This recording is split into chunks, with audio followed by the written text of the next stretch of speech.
When the announcement dropped that Prince Harry would be appearing live on the Today Show with Savannah Guthrie to discuss his upcoming memoirs, Release in America, speculation instantly ignited across every corner of the internet. Was he finally ready to speak more candidly? Would he address the ongoing feud with his brother, Prince William, or the mounting criticism his family faced post-Megxit? NBC's promotional clips showed Harry smiling warmly, hinting that this would be a different kind of conversation. Fans and critics alike tuned in, expecting an honest, if controlled, conversation. But no one expected the live interview to descend into one of the most tense and awkward showdowns in modern morning television history. Savannah, known for her crisp professionalism and calm control, was seated across from Harry, who appeared relaxed but watchful. The conversation began smoothly, touching on fatherhood, his military experience, and mental health.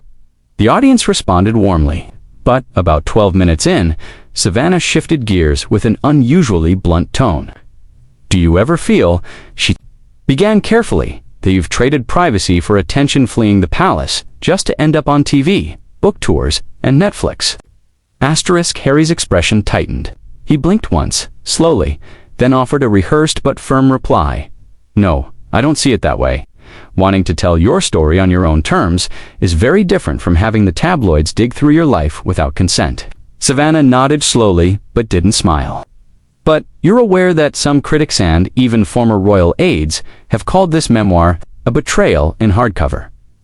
They say you've cashed in on your heritage while tearing down the very institution that made you." Harry straightened in his chair. "Let me ask you something, Savannah. If your workplace let you suffer in silence and didn't protect your family, would you call speaking out betrayal or survival?" A murmur ran through the studio. Savannah paused, sensing the shift in tone. She glanced at her producer off camera. "Harry, no one's doubting your right to speak. But why now?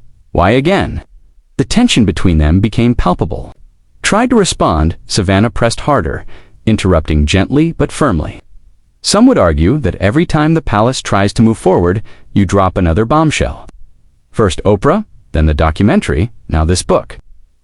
When does healing actually begin?" Harry's jaw tightened. "Healing doesn't start with silence.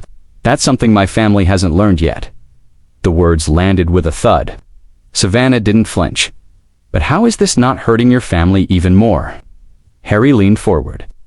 "I've said, repeatedly, I love my family. But love doesn't mean tolerating abuse or pretending everything's fine for the cameras. If my truth makes people uncomfortable, maybe that's because it's revealing something that was always broken." There was a brief, stunned silence. Then Savannah, her voice clipped now, responded, "Or maybe it's because you've made pain into a brand." The room froze. The crew behind the scenes stopped moving. Harry looked directly at her, and his voice dropped lower. "That's a cheap shot," he said, eyes sharp. Savannah held his gaze. "I'm doing my job, Prince." "Harry, this is journalism, not therapy." That was the moment it shifted. Harry's entire body language changed. He sat back, folded his hands, and looked around the studio.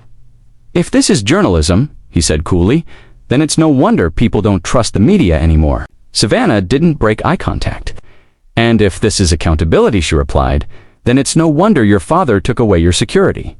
Audible gasps rippled through the studio. Even the cameraman's lens visibly shook for a second. Harry's lips parted, stunned. "That's beyond the line," he said, nearly in disbelief. "I came here in good faith."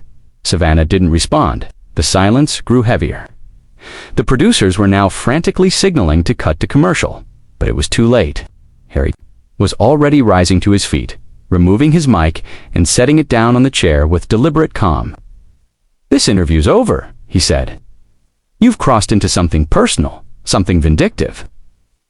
Savannah turned slightly to the camera, about to speak, when Harry added under his breath, but still audible to the mic, "You're not looking for truth. You're looking for sound bites." He walked off the set, not looking back. Savannah remained seated, eyes down, fingers steepled. The live feed cut abruptly to a commercial, but the internet had already seen enough. Viewers who had been watching live took to social media within seconds. Clips of the final exchange, especially Savannah's line about Harry's father, spread like wildfire.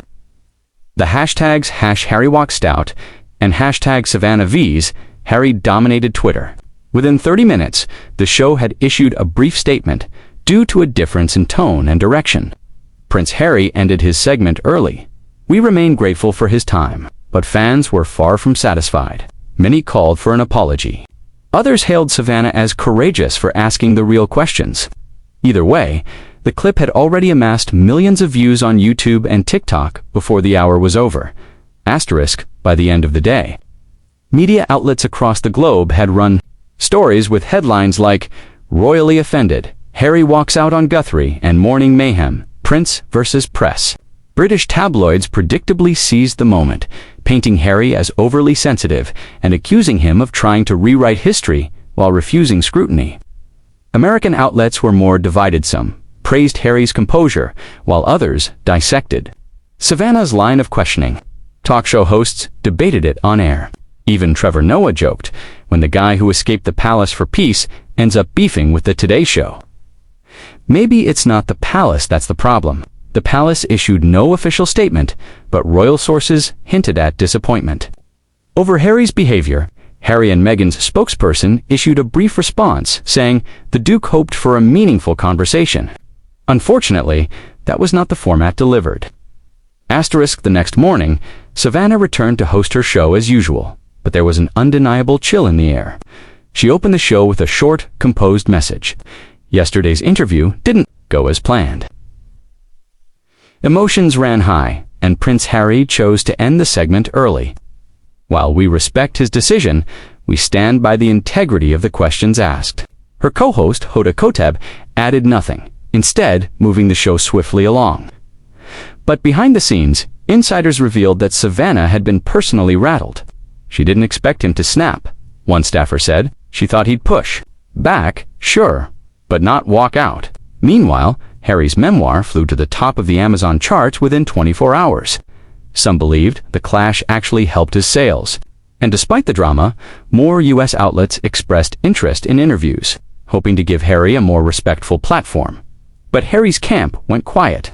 He was reportedly done with live interviews for the foreseeable future. Asterisk days.